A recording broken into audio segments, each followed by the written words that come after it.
Your selfishness, your greed. Fornication is a big one. Pornography, that could be your sin. Keeps ensnaring you over. Lying could be your sin. Do you know that? Yeah. Lying could be your sin. Whenever you press for something, it's easier to lie.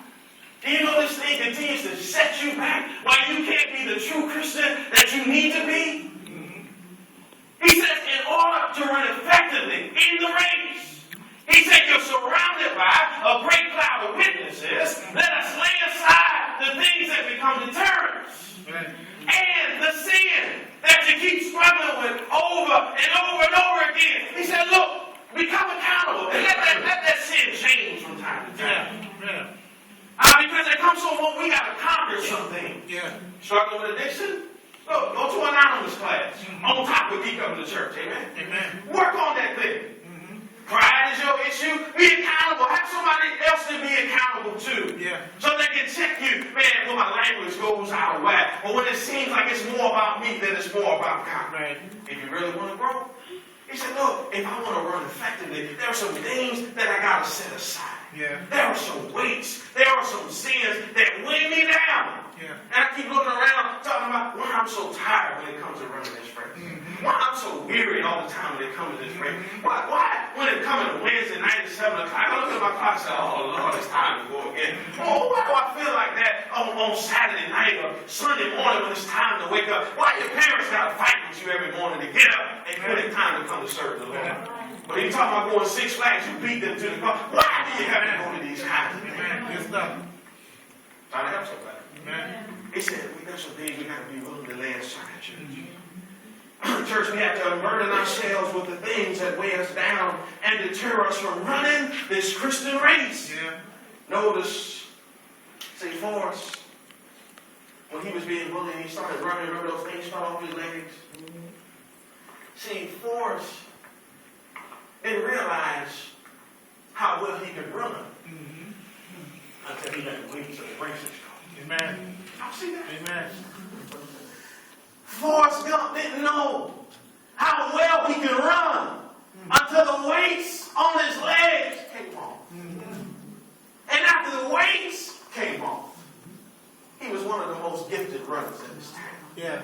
He was one of the most gifted runners on his football team. Do you know that the same is true for the Christian? Yeah. Do you realize when you begin to let some weights in your life go? Do you realize when you allow that sin in your life to go and surrender it to the Lord, running this race might not be so hard? That's good. That's good. But see, sometimes I'm not able to realize that until I put the weights aside. Amen. Until I surrender that sin to the Lord. Amen. Amen. Or be accountable to somebody else so that I can conquer this thing. Yeah. I stopped by to tell you, Forrest had some deficiencies, but he still used his gifts. But church, we can learn something from that as well. We all broken. You got stuff. It doesn't matter. Look how you were raised, what background you came from. There's something messed up about you. Huh? See, that's what I like to talk about. We've been saved so long. I know you ain't got no problem. I know you want to go in your mouth. I know. But you got some stuff with you. Yeah. You got some stuff that only you know about. You can put the fake face on and you can have some other folk. But I got some stuff you're dealing with that only God can help you. Yeah. That's some things that you can only surrender to the Lord. But you got to have the mind that are willing to surrender. See, pride will stop people thinking that, look, man, I can probably say, man, I don't need the Lord. I don't need this church here. I'm good. Until you get sick. Yeah. Until you lose your job. And see, until that idol that you put in your life. And see, an idol is anything that you put before the Lord until God takes that out of the way. And then you really begin to realize who's in charge. Right. And you realize it's not you. But God's saying, look, serve me before it gets to that point. All I want to do is bless you. Yeah. You want to build a strong family? Use my model. Yeah. You want to grow in relationships with others? Serve people. God has given us the model. But sometimes we struggle. Yeah. Because I'm not willing to surrender my will. And lastly, Don't stop running for the Lord. Yeah. You know what? You got to run for your life. See why? Because your life hangs in the balance. Yeah. If you don't run, do you know what the enemy will do to you? Yeah. See, as soon as you stop, come here, sir. You don't walk around. You're supposed to walk around. See, he's supposed to be focused. He should have been sitting down. He should have used the bathroom early. But you know what? I got to use him as an example. See, do you know when we're distracted, we're not focused on where we're supposed to be going? Right. Do you know that? And see, when you're distracted, guess what happens? You know when you're looking at something, or you're walking somewhere, and then you're distracted by something else, and you start gravitating to it, guess what happens to your steps? You start slowing down. And then when you get up on it, you look at it. But see, get up on it.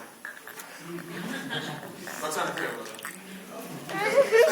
There's no problem in it. You shouldn't have walking. You just walking. I got it here. Stand, look at this sand. Look at this sand. Like, man, I want you to stand in front of me. See, these brothers represent the devil. Do you know when you stop? See, I'm just saying right here.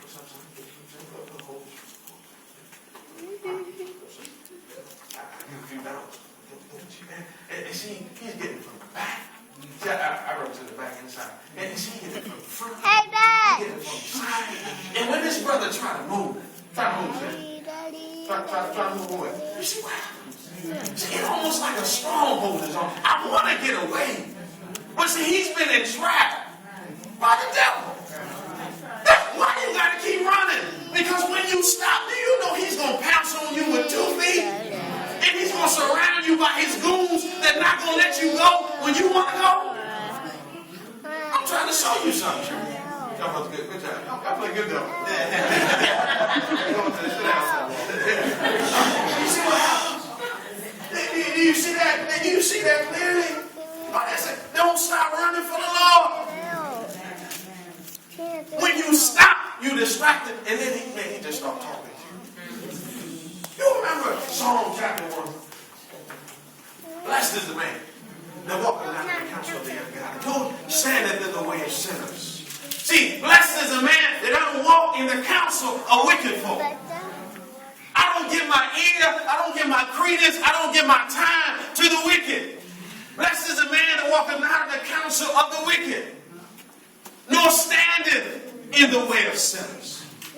I don't have time to be engaging unless I'm engaging them with the gospel. Because you know what? See, if I stand there long enough, they might arrest my attention, and the worldly part of me, it might lead me into the direction that they're going. See, when it leads me into the direction that they're going, I've deterred my focus from where I'm supposed to go. You realize that?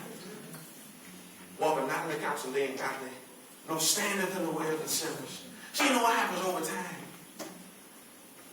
See, you don't get counsel to God, but when you do, you start listening. See, you start listening. He said, then you start standing. See, these brothers are talking to him. He said, no sitting. See, once you stand long enough, you start getting comfortable.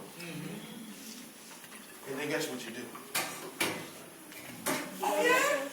I can do that? Really? Y'all had that much fun? Oh, man, but what you supposed to be doing? Running. Right. Amen. Do you see how crafty the devil is? Oh, yeah. And see, these brothers, man, they got all the cars, they got all the money, they got all the women.